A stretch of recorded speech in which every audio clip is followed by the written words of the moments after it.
দিনের শিক্ষা ব্যবস্থা কিভাবে আমাদের তরুণ সমাজকে ধ্বংস করেছে এর এই বাস্তব প্রতিফলন আমরা দেখতে পাচ্ছি, ভিডিওর মাধ্যমে আপনারা দেখতে পাচ্ছেন। বাবা মায়ের পরেই শিক্ষকদের স্থান, তারাই ছাত্রছাত্রীদেরকে মানুষ করে। শিক্ষকদের অপরাধ থাকতেই পারে, মানুষ মাত্রই ভুল হয়, কিন্তু তাদেরকে জোরপূর্বকভাবে এভাবে অপমান অপদস্থ করার ফল জাতির জন্য সুখকর নয়। এই শিক্ষক স্যারকে দেখতে পাচ্ছেন, তাকে জোর করে পদত্যাগপত্র নেওয়ার পর সে অসুস্থ হয়ে পড়েছে। আর কত, আমরা কি এটাই শিক্ষা পেয়েছি বিগত দিনে?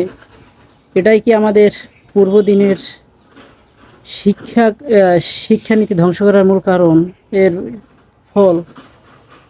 আল্লাহ তুমি সকলকে হেদায়েত দান করো। এবং ছাত্রছাত্রীদেরকে অনুরোধ করব, শিক্ষকদের অপরাধ থাকতেই পারে, আপনার আইনের সহায়তা নিন, কিন্তু তাদেরকে অপমান অপদস্থ করিলেন না। তারা একদিনের হলেও তারা শিক্ষক, তারা সম্মানের পাত্র। তাদেরকে এভাবে অপমান করিলেন না ভাই, প্লিজ।